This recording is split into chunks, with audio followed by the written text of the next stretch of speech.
अस्सलाम वालेकुम dear students, कैसे हैं आप लोग। हम लोग आजकल पढ़ रहे हैं इन्फ्लेमेशन या इल्तिहाब। 4 पार्ट हम लोग पढ़ चुके हैं इससे पहले।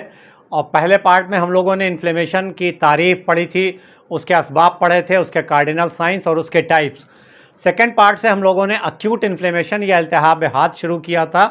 और सेकेंड पार्ट में हम लोगों ने जो वैस्कुलर चेंजेस थे यानी उरूकी तब्दीलियाँ, उसका पहला पार्ट पढ़ा था हीमोडायनेमिक चेंजेस। और थर्ड पार्ट में हम लोगों ने वैस्कुलर इवेंट का और दूसरा पार्ट पढ़ा था, that was the increase vascular permeability. चौथे पार्ट से हम लोगों ने शुरू किया था दिस सेलुलर इवेंट या खलियाती तब्दीलियाँ। और चौथे पार्ट में हम लोगों ने सेलुलर इवेंट का पहला पार्ट पढ़ा था, दैट वाज द एक्सुडेशन या एक्स्ट्रावास्टेशन ऑफ द ल्यूकोसाइट्स। मैंने आपको कैसे बताया था कि कैसे ल्यूकोसाइट मार्जिन पे आते हैं, फिर प्योमेंटिंग होती है, फिर रोलिंग और एडिशन होता है, फिर वो वहाँ से उनकी डायापेडेसिस होती, बाहर आ जाते हैं। और फिर कीमोटैक्सिस एक प्रोसेस होता है जहाँ से वो उस माइक्रोबियल एजेंट या जो पर्टिकुलेट मैटर है जिसको डिस्ट्रॉय करना है उसके पास आ जाते हैं। अब जब उसके पास आ गए तो उसको कैसे डिस्ट्रॉय करेंगे, वो क्या प्रोसेस है, that process is known as the phagocytosis. और ये जो खलियाती तब्दीलियाँ, इसका सेकेंड पार्ट है जिसे हम कहते हैं अकालियत या फैगोसाइटोसिस। तो this is the part 5 of this inflammation जो हम लोग पढ़ रहे हैं सीरीज़ का। चारों पार्ट इससे पहले जो हैं इनका लिंक यहाँ पर है। अगर आप में से कुछ लोगों ने अब तक नहीं देखा हो चारों पार्ट तो उसको देख लीजिए, जिससे ये समझने में आपको आसानी हो। तो आज हम लोग बात करेंगे अकालियत या फैगोसाइटोसिस की। ये फैगोसाइटोसिस के बारे में सबसे पहले एक रशियन जूलॉजिस्ट थे इली मैक्निकोफ, इन्होंने बताया था 1905 में। इनका बहुत काम है इम्यूनिटी पे, इसी वजह से 1908 में इनको इम्यूनिटी पे कुछ काम करने के लिए नोबेल प्राइज़ भी मिली थी। ये जो फैगोसाइटोसिस वर्ड है ये ग्रीक वर्ड है, जिससे एक उसमें जो पार्ट में जब फैजिन क्या मतलब होता है टू ईट, काइटोस का मतलब होता है सेल, और ओसिस का मतलब होता है प्रोसेस। दैट मीन्स फैगोसाइटोसिस एक ऐसा प्रोसेस है जिसमें सेल जो है वो जा करके कुछ खाएगा, ईट करेगा। That process is the phagocytosis. अकालियत, खा जाना। अद्विया में आप लोगों ने पढ़ा हो शायद ये टर्म, अद्विया काला, अगर आपने पढ़ा हो तो खा जाना। तो यहाँ पर जो फैगोसाइटोसिस होती है, जो सेल्स, जो खलिया इस काम को अंजाम देती हैं, परफॉर्म करती हैं, उनको हम लोग कहते हैं फैगोसाइट्स। फैगोसाइट्स, इसको कहते हैं खलिया अकाला, खलिया अकाला, ठीक है। फैगोसाइट्स दो तरह के होते हैं। ये जो फैगोसाइट्स हैं हमारे पास, खलिया अकाला हैं, दो तरह के हैं। Number 1 is the polymorphonuclear leukocytes, जिसे हम न्यूट्रोफिल्स कहते हैं। न्यूट्रोफिल्स ये primary line of the defence है। एक्यूट इन्फ्लेमेशन में सबसे पहले यही आते हैं, and they are known as the microphage. और दूसरे तरह के सेल्स हैं that are known as the circulating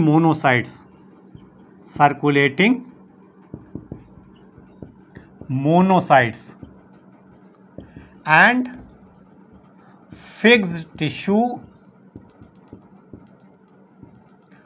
tissue mononuclear cells that are known as the macrophage. तो ये दो तरह के सेल्स हैं, दो तरह की खलियां हैं जो अकालियत यानी फैगोसाइटोसिस को अंजाम देंगी। वन इज दिस न्यूट्रोफिल, जिसे पॉलीमार्फोन्यूक्लियर ल्यूकोसाइट भी कहते हैं, और ये माइक्रोफेज कहलाता है। और मोनोसाइट्स और टिश्यू के जो फिक्स्ड सेल्स हैं, मोनोसाइट जब टिश्यू में आ जाते हैं, मैंने आपको बताया था कि जब वो ट्रेवल कर रहे हैं ब्लड में तो वो मोनोसाइट्स हैं, और जब टिश्यू में आ जाते हैं तो they are known as the macrophages. तो एक माइक्रोफेज और दूसरा मैक्रोफेज। अब ये जो परफॉर्म करने जाते हैं फैगोसाइटोसिस, इसमें डिफरेंट स्टेप्स होती हैं। 3 स्टेप्स हैं। पहला स्टेप जो है that is known as the recognition and attachment. तो ये न्यूट्रोफिल जो है, मान लिया बाहर आए जब वहाँ से ब्लड वेसल से, ये न्यूट्रोफिल हैं, ये मल्टी न्यूक्लिएटेड सेल हैं, ये बाहर आए और यहाँ पर मान लीजिए कोई माइक्रोबियल एजेंट था, तो यहाँ कीमोटैक्सिस से मैंने आपको बताया था, यहाँ आ गए थे। अब ये क्या करेंगे, इसको रिकॉग्नाइज करेंगे और अटैचमेंट, इससे अटैच हो जाएंगे। पहला ये प्रोसेस होगा। तो पहला स्टेप तो ये होगा। दूसरा स्टेप क्या होगा, इनगल्फमेंट, इनगल्फमेंट यानी उसको फिर वो इनगल्फ कर लेंगे। और तीसरा स्टेप होगा killing and degradation, killing and degradation. फिर यानी 3 स्टेप्स में ये फैगोसाइटोसिस को अंजाम देंगे। पहले ये इसको रिकॉग्नाइज करेंगे और इसके साथ अटैच हो जाएंगे, फिर इसको इनगल्फ कर लेंगे और फिर इसको किल करेंगे और ख़त्म कर देंगे, डिग्रेड कर देंगे। अब हम लोग इसकी डिटेल पढ़ेंगे कि कैसे इसको रिकॉग्नाइज करते हैं, कैसे इनगल्फ करते हैं और फिर कैसे किलिंग और डिग्रेडेशन होता है। तो जो पहला स्टेप है फैगोसाइटोसिस या कालियत का, that is the recognition and the attachment. तो जो फैगोसाइटिक सेल जो है हमारे, जब वो फैगोसाइटोसिस के लिए जाते हैं तो उनके सरफेस पे कुछ तरह के रिसेप्टर्स जो हैं वो एक्टिवेट हो जाते हैं, एक्सप्रेस हो जाते हैं, यानी रिसेप्टर आ जाते हैं। तो वो रिसेप्टर जो हैं वो रिकॉग्नाइज करेंगे, पहचानेंगे माइक्रो ऑर्गेनिज्म को। और ये 3 तरह के रिसेप्टर होते हैं। One is the mannose receptor, दूसरा द स्कैवेंजर रिसेप्टर और तीसरा ऑप्सोनिन रिसेप्टर। मैनोज रिसेप्टर, मान लीजिए ये मैनोज रिसेप्टर हैं, तो ये यहाँ पर माइक्रो ऑर्गेनिज्म है। तो ये क्या करते हैं, ये ख़ास तरह की ग्लाइकोप्रोटीन और ग्लाइकोलिपिड, ग्लाइकोप्रोटीन और ग्लाइकोलिपिड जो बैक्टीरियल सरफेस पे पाई जाती है और नहीं कहीं पाई जाती है, यानी मैमेलियन में, इसको ये रिकॉग्नाइज कर लेते हैं और इसके साथ फिर ये यहाँ पर अटैच हो जाते हैं। बैक्टीरिया के साथ इसको खींच लिया, अटैच हो गए, तो ये मैनोज रिसेप्टर कहलाते हैं। दूसरा स्कैवेंजर रिसेप्टर है, ये डायरेक्टली बैक्टीरिया के साथ अटैच हो सकते हैं। तीसरे जो सबसे इंपॉर्टेंट रिसेप्टर्स हैं, they are known as the opsonins receptor. Opsonins जो हैं ये प्रोटीन हैं जो हमारे प्लाज्मा में पाई जा रही हैं, हमारे ब्लड में पाई जा रही हैं। और ये प्रोटीन्स क्या करती हैं, ये फैगोसाइटोसिस को फैसिलिटेट करती हैं, यानी फैगोसाइटोसिस में मदद करती हैं। और ये क्या करती हैं कि ये मान लीजिए बैक्टीरिया है, एक माइक्रो ऑर्गेनिज्म है, तो इस माइक्रो ऑर्गेनिज्म को फैगोसाइटोसिस के लिए तैयार करती हैं। और ये ऑप्सोनिन्स आकर के इसके चारों तरफ एक कवरिंग बना लेती हैं, उसको रैप कर देती हैं, यानी और ज़्यादा उसको ईटेबल बना देती, खाने लायक बना देती हैं, या पकड़ के ले आती हैं हमारे सेल के पास माइक्रो ऑर्गेनिज्म को। This process is known as the opsonization. Opsonization, ये प्रोसेस ऑप्सोनाइजेशन कहलाता है, यानी माइक्रो ऑर्गेनिज्म को रैप कर देती हैं ये जो प्रोटीन है ऑप्सोनिन्स। 3 तरह की प्रोटीन्स हैं ऑप्सोनिन्स मेनली।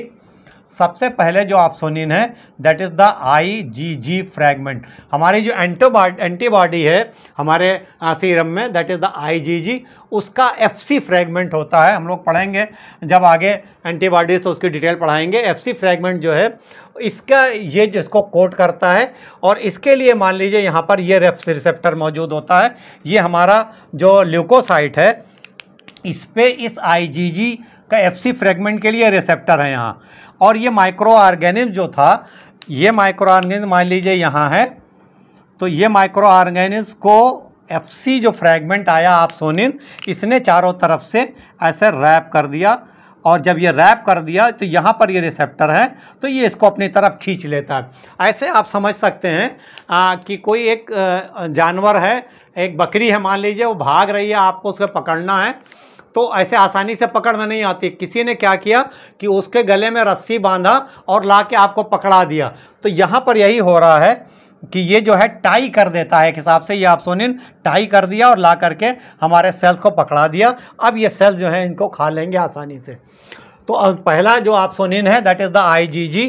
दूसरा जो ऑप्सोनिन है that is known as the C3b fragment. किसका?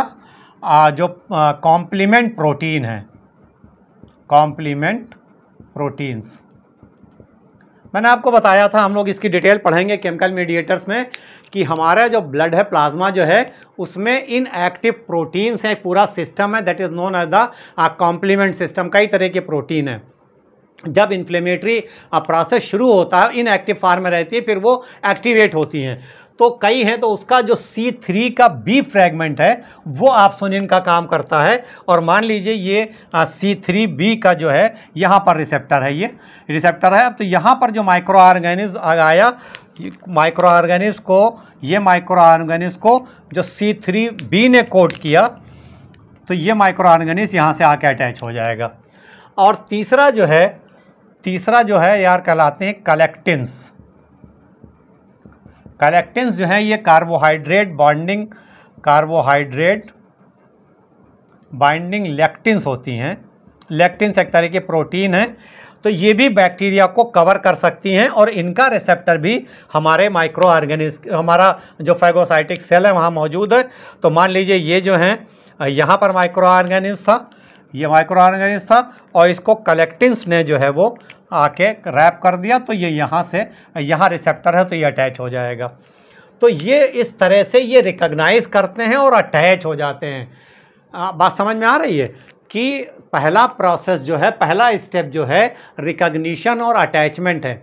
कैसे रिकॉग्नाइज करेंगे? तो WBCs के सरफेस पे ये जो कुछ रिसेप्टर एक्सप्रेस हो जाते हैं, वो रिसेप्टर पहचानते हैं कि ये माइक्रो ऑर्गेनिज्म है, ये माइक्रो ऑर्गेनिज्म है, और उसको वहाँ से फिर पकड़ लेते हैं, अटैच हो जाते हैं। तो पहला मैनोज है, दूसरा स्कैवेंजर है, तीसरा आपसोनिन सबसे इम्पॉर्टेंट है।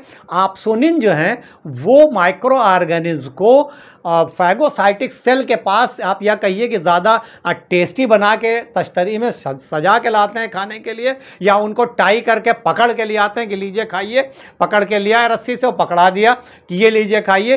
तो दिस प्रोसेस, यानी वो जो रैप कर लेते हैं उनको, that process is known as the opsonization. तो आपसोनाइजेशन इज़ वेरी इंपॉर्टेंट जो है वो प्रोसेस है फैगोसाइटोसिस का। 3 तरह के ऑप्शंस हैं, IgG का FC fragment, C3b complement system का C3 पार्ट जो है प्रोटीन, उसका बी फ्रैगमेंट, और लेक्टिन्स हैं कुछ, जिसे हम कलेक्टिन्स कहते हैं, कार्बोहाइड्रेट बाइंडिंग लेक्टिन्स होती हैं। ये हमारे प्लाज्मा में नॉर्मली हैं, तो ये भी काम करती हैं एज ए आपसोनिन। तो ये आपसोनिन्स जो हैं वो फैसिलिटेट करते हैं और आसान बनाते हैं फैगोसाइटोसिस को। तो इन्होंने इनको पहचान लिया और अटैच हो गए। अब दूसरा इसका बाद शुरू होगा प्रोसेस इनगल्फमेंट का।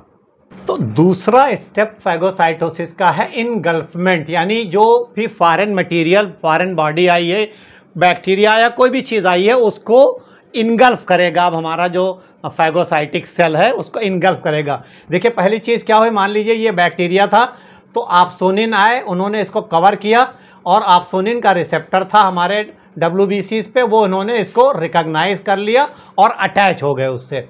अब अटैचमेंट के बाद क्या हुआ कि जो बैक्टीरिया था उसके चारों तरफ हमारा जो साइटोप्लाज्म है वो एक्सटेंड करता है, सूडोपोडिया बनाता है। क्या बनाता है? सूडोपोडिया। पोडिया कहते हैं पैर को, सूडो कहते हैं फाल्स, यानी फाल्स पैर। जैसे अमीबा हम लोगों ने पढ़ा था, अमीबा जब वो है सूडोपोडिया बनाता है, तो वैसे ही सूडोपोडिया यानी साइटोप्लाज्मिक एक्सटेंशन बना रहा है। यहाँ पर एक्टिन फिलामेंट होते हैं, उनका पॉलीमराइजेशन होता है, तो उसकी वजह से साइटोप्लाज्मिक एक्सटेंशन होता है। फिर ये और इसको घेर लेती, बिल्कुल करीब इसको कवर कर लेती है, और हमारा प्लाज्मा मेम्ब्रेन जो है यहाँ पिंच हो जाती है। और ये जो है फॉरेन पार्टिकल या बैक्टीरिया जो है एक वेसाइकिल बना लेता है, एक वेसाइकिल, यानी अंदर आ गया साइटोप्लाज्म में। अब यहाँ ये फ्री साइटोप्लाज्म में है, एक वेसाइकिल में कवर हो गया। इसको हम लोग कहते हैं फैगोसाइटिक वैक्यूल, फैगोसाइटिक वैक्यूल। तो फैगोसाइटिक वैक्यूल बन गया, या this is also known as phagosome, phagosome.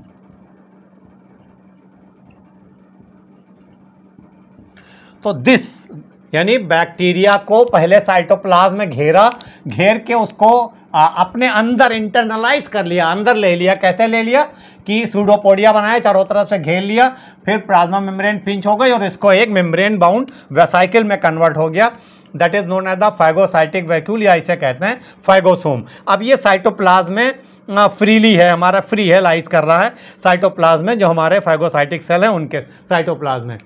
अब क्या होता है इसके बाद, सेल में जो नॉर्मली लाइसोसोम्स हैं, normal there are lysosomes in the cell, तो ये एक या कई लाइसोसोम्स के साथ फ्यूज कर जाता है। दिस फाइगोसोम फ्यूज कर जाता है किससे? लाइसोसोम से। तो एक या कई, तो फिर ये फ्यूज करके एक स्ट्रक्चर बना लेता है जिसे हम लोग कहते हैं फाइगोलाइसोसोम। ये फ्यूज कर गया किसके साथ? लाइसोसोम के साथ। और अब ये स्ट्रक्चर जो बना, this structure is known as फाइगोलाइसोसोम।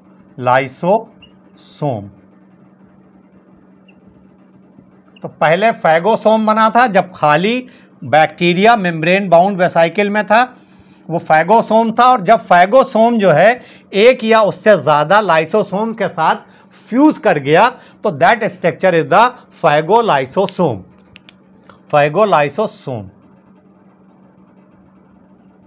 फाइगोलाइसोसोम, ठीक है।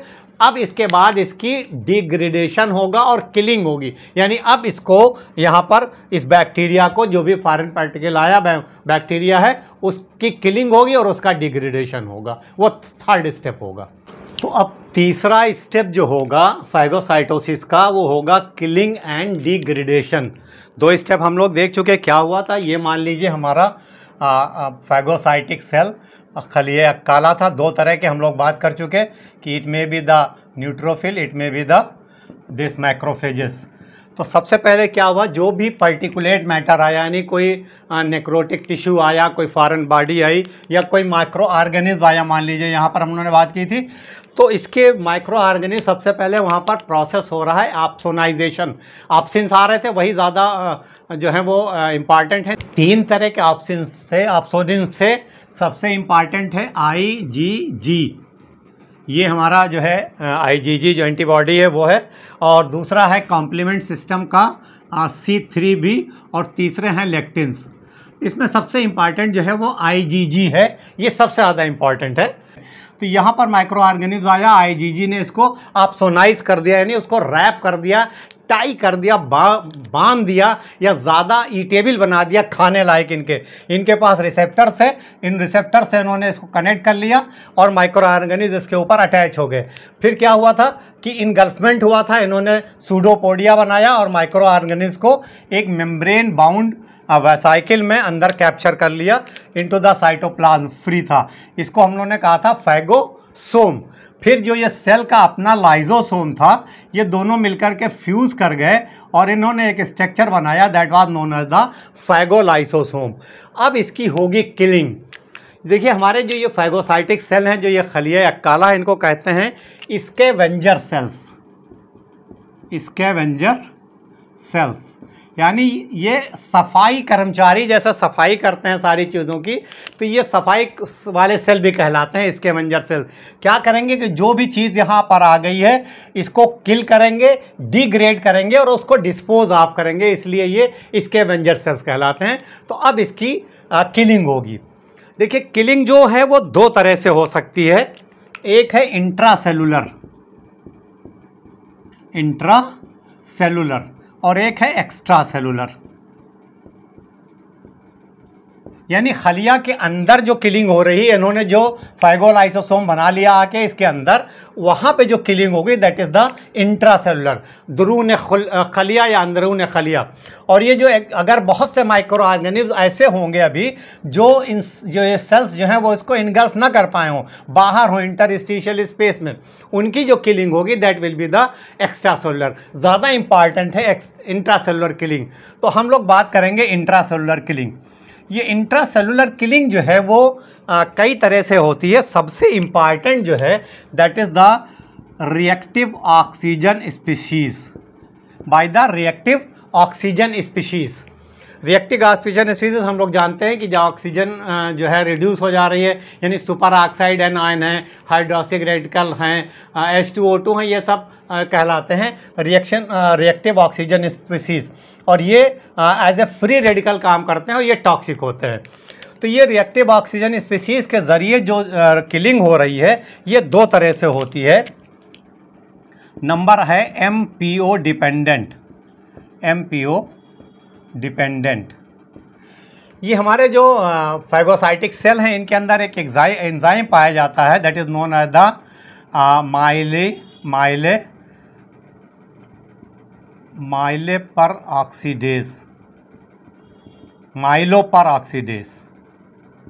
माइलोपरऑक्सीडेज कहलाता है। तो इसके प्रेजेंस में होता है तो वो कहलाता है एमपीओ डिपेंडेंट, और इसके एब्सेंस में होता है तो वो कहलाता है एमपीओ इंडिपेंडेंट। इसकी डिटेल अभी हम लोग पढ़ेंगे, इंडिपेंडेंट। और दूसरी जो इंट्रासेलुलर किलिंग हो सकती है that is with the nitric oxide. और तीसरी जो है विद द लाइसोसोमल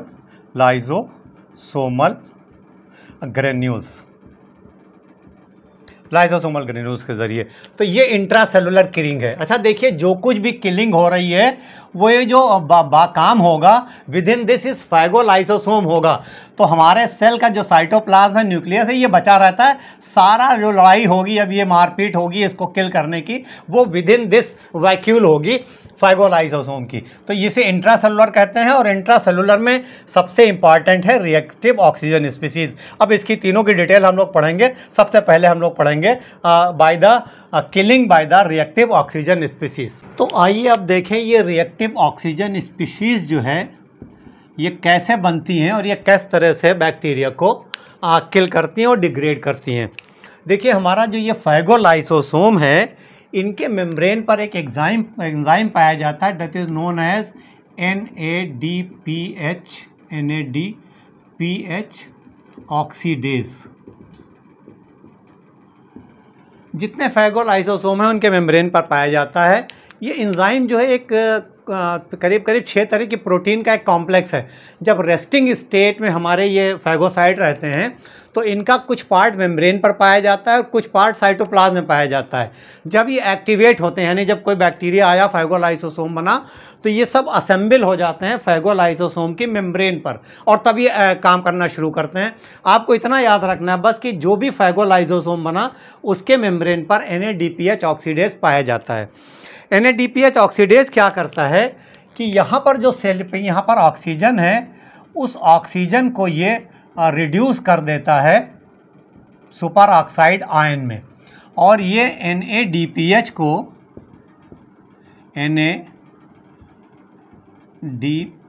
को ऑक्सीडाइज कर देता है NADP+H में।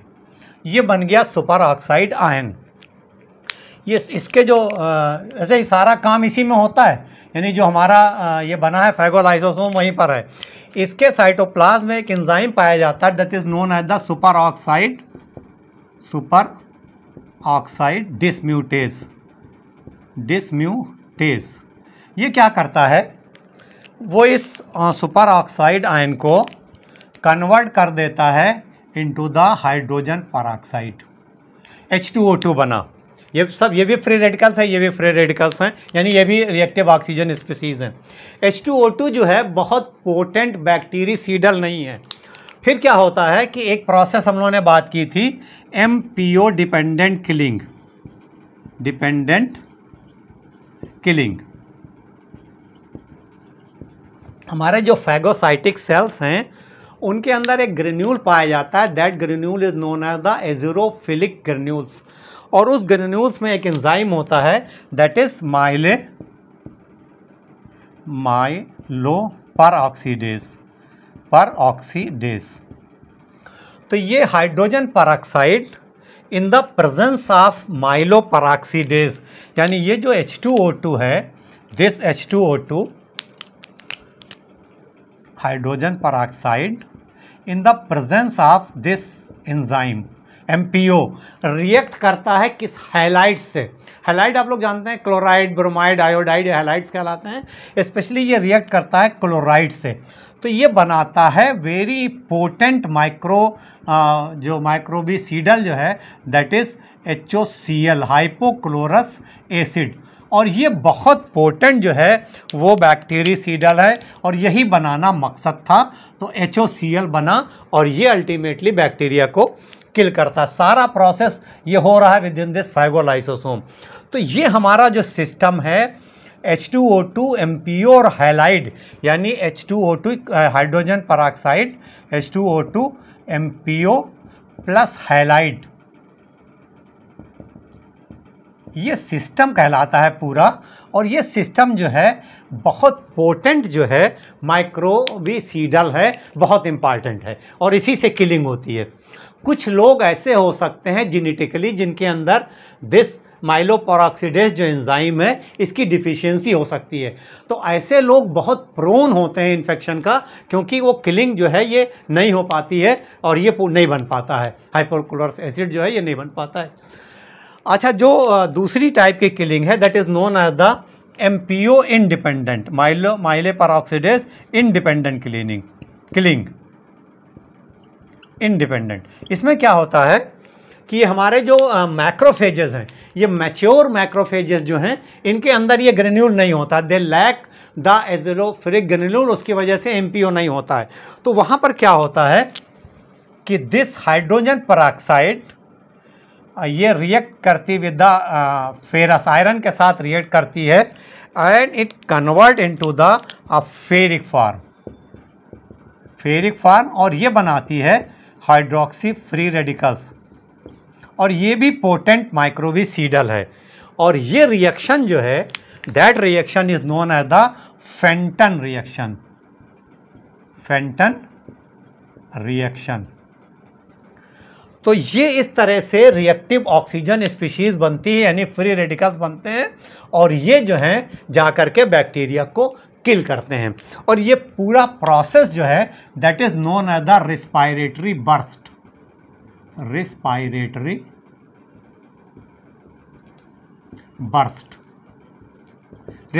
बर्स्ट कहलाता है।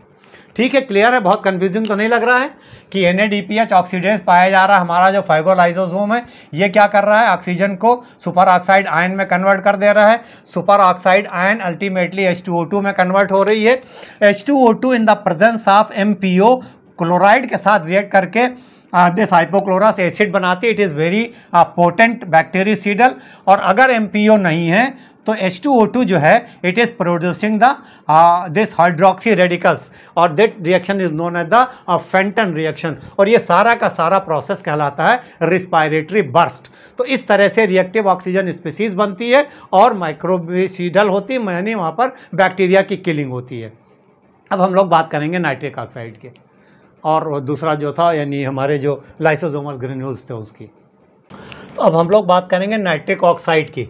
देखिए ये जो एंडोथेलियल सेल हैं और एक्टिवेटेड मैक्रोफेजेस हैं ये प्रोड्यूस करते हैं नाइट्रिक ऑक्साइड सिंथेस, और उससे पैदा होता है नाइट्रिक ऑक्साइड। नाइट्रिक ऑक्साइड जो है ये सुपर ऑक्साइड आयन के साथ मिलकर के एक बहुत पोटेंट माइक्रोबिसीडल बनाती है जिसे हम कहते हैं peroxynitrite, ONOO, that is known as the peroxynitrite, and it is very very potent microbicidal. तो ये नाइट्रिक ऑक्साइड की वजह से भी माइक्रोसीडल एक्टिविटी हो सकती है। तीसरी जो इंटरसेलुलर मैकेनिज्म है that is by the lysosomal granules. हम लोग को पता है कि जो हमारे सेल्स हैं फाइगोसाइटिक सेल्स हैं, ये हमारे फाइगोसाइटिक सेल्स थे, और इनके अंदर जब ये फाइगोसोम आया तो यह फाइगोसोम ये बैक्टीरिया आ गया था, और ये हमारा जो लाइसोसोम था यहाँ पर ये दोनों फ्यूज़ हो गए, फाइगोलाइगोसोम बना। तो यहाँ पर बहुत से प्री फॉर्म्ड ग्रेन्यूल्स होते हैं इनटू दिस फाइगोसाइटिक सेल्स। वो सेल ग्रेन्यूल्स जो हैं वो इसके अंदर रिलीज कर देता है या ग्रेन्यूल्स अपने लिबरेट कर देता है। That process is known as the degranulation. तमाम तरह के ग्रेन्यूल्स होते हैं, हम लोग एक तो MPO पढ़ चुके हैं एज़ोफिलिक ग्रेन्यूल्स में, इसके अलावा प्रोटीएजेज हैं, ट्रिप्सिनेजेज हैं, फास्फोलाइपेज हैं, हाइड्रोलाइजेज हैं, डिफेंसिन्स हैं। डिफेंसिन्स जो हैं ये जो माइक्रोबियल की मेम्ब्रेन है उसमें होल कर देते हैं। डीएनएज है, अल्कलाइन फास्फेटेज है। तो ये सारे मिल करके माइक्रोबिसीडल यानी माइक्रोब को किल करने में मदद करते हैं। तो ये इंट्रासेलुलर किलिंग हुई। तीन तरह से हम लोगों ने बात की थी, reactive oxygen species, nitric oxide और दिस लाइसोसोमल ग्रेन्यूल्स।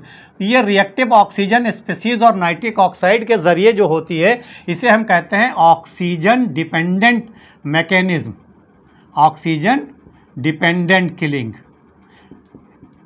किलिंग। और ये लाइसोसोमल ग्रेन्यूल्स के ज़रिए जो होती है इसे कहते हैं ऑक्सीजन इंडिपेंडेंट इंडिपेंडेंट। ठीक, तो ये किलिंग हो गई इनसाइड द सेल और यही ज़्यादा इंपॉर्टेंट है। अब एक्स्ट्रा जो वैस्कुलर यानी एक्स्ट्रा सेलुलर जो किलिंग हो रही थी उसके यानी ये इंट्रासेलुलर थी, अब एक्स्ट्रा सेलुलर की हम लोग बात कर लें थोड़ी सी, वो भी बहुत इंपॉर्टेंट। तो यही मेन यही है जो इंट्रासेलुलर किलिंग है। तो एक्स्ट्रा सेलुलर मैकेनिज्म की अगर बात की जाए कि जो हमारे एक्टिवेटेड ल्यूकोसाइट है, क्या हुआ देखिए, कोई भी अफेंडिंग एजेंट आया, हमारे ल्यूकोसाइट एक्टिवेट हो गए डिफेंस में, डिफेंसिव प्रोसेस करते हैं, जो इन्वेडिंग एजेंट के अगेंस्ट काम करते हैं, डिफेंस करते हैं। लेकिन जब ये एक्टिवेट होते हैं तो होस्ट सेल और जो इन्वेडिंग एजेंट है उसमें बहुत ज़्यादा डिस्टिंग्विश नहीं कर पाते हैं, तो ये जो है होस्ट सेल को भी नुकसान पहुंचाते हैं। तो ये इनके जो ग्रेन्यूल्स एक्स्ट्रा सेलुलर इन्वायरमेंट में ये रिलीज़ करते हैं तो वो प्रोटियोलिसिस भी करते हैं। इसके अलावा जो रिएक्टिव ऑक्सीजन स्पीशीज़ ये बना रहे हैं उससे भी होस्ट सेल को नुकसान पहुंच सकता है जो एक्स्ट्रा सेलुलर एनवायरनमेंट में ये रिलीज़ करते हैं। एक मैकेनिज्म है that is known as the neutrophil extracellular trap. होता क्या है कि ये जब हमारे न्यूट्रोफिल्स जो हैं ये जब इनका ब्रेक डाउन हो जाता है तो इनका न्यूक्लियर मटेरियल जो है वो रिलीज़ हो जाता है लाइक दिस, और इस पर एक प्रोटीन होती है that is known as the histone. Histone, अब यहाँ पर अगर मान लीजिए हमारा इन्वेडिंग एजेंट है, माइक्रोब है, तो ये माइक्रोबियल एजेंट है मान लीजिए ये, तो इसके जो एंटीजन हैं वो इसके साथ आकर के ये जो हिस्टोन है या यहाँ पर जो न्यूक्लियर मटेरियल है ये बाउंड कर जाता है, इसके साथ आकर के अटैच हो जाता है लाइक दिस, ये हिस्टोन इसके साथ बाउंड हो जाता है। तो ये जो है एक तरह से समझ लीजिए फाइब्रिलरी नेटवर्क बना लेता है। तो ये क्या करता है कि फाइब्रिलरी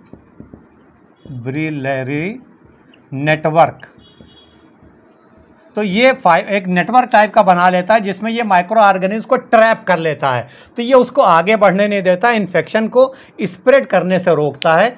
तो ये एक्स्ट्रा सेलुलर मैकेनिज्म है जो फाइगोसाइटोसिस में होती है। मेनली जो मैकेनिज्म था दैट वाज द इंट्रासेलुलर। तो this is all about this phagocytosis. Phagocytosis क्या है कि सेल ईटिंग कहलाती है। दो तरह के हमारे सेल्स हैं मेनली जो फाइगोसाइटिक फंक्शन परफॉर्म करते हैं, that is the neutrophils and the monocyte and macrophages. Process बहुत आसान है, हम लोगों ने बात की कि पहली चीज़ वो रिकॉग्नाइज करते हैं और उसके साथ जो है वो अटैच हो जाते हैं। कैसे रिकॉग्नाइज करते हैं, वहाँ पर उनके पास जो है वो सेंसर्स हैं। तीन तरह के रिसेप्टर्स हम लोगों ने बात की थी कि एक तो मैनोस रिसेप्टर हैं, स्कैवेंजर रिसेप्टर हैं और ऑप्सोनिन रिसेप्टर हैं। सबसे इम्पॉर्टेंट ऑप्सोनिन रिसेप्टर हैं। तीन तरह के ऑप्सोनिन्स हैं मेनली। ऑप्सोनिन्स वो प्रोटीन है जो बैक्टीरिया को ईजिली फाइगोसाइटो प्रोसेस के लिए तैयार करती हैं। आईजीजी है और हमारा कॉम्प्लीमेंट सिस्टम है और लेक्टिन है। आईजीजी सबसे इम्पॉर्टेंट है। तो जब बैक्टीरिया ऑप्सोनाइज्ड हो गए तो हमारे फाइगोसाइटिक सेल ने उनको रिकॉग्नाइज कर लिया, अटैच कर लिया, इनगल्फ कर लिया। इनगल्फ करने के बाद फाइगोसोम बना, फिर फाइगोलाइसोसोम बना और उसके बाद जो है वो किलिंग शुरू होती है। Intracellular killing reactive oxygen species से और रिएक्टिव नाइट्रोजन स्पीसीज से होती है और लाइसोसोमल ग्रेन्यूल से होती है। जो ऑक्सीजन स्पीसीज और नाइट्रोजन स्पीसीज से होती है उसे हम ऑक्सीजन डिपेंडेंट किलिंग या ऑक्सीजन डिपेंडेंट मैकेनिज्म कहते हैं, और जो लाइसोसोमल ग्रेन्यूल से होती है उसे ऑक्सीजन इंडिपेंडेंट कहते हैं। और ये एक्स्ट्रा सेलुलर किलिंग हो सकती है। This is all about the phagocytosis. आप पढ़िए इसको और इंशाअल्लाह जल्दी किसी नए टॉपिक के साथ मुलाकात होगी। तब तक के लिए अल्लाह हाफिज़।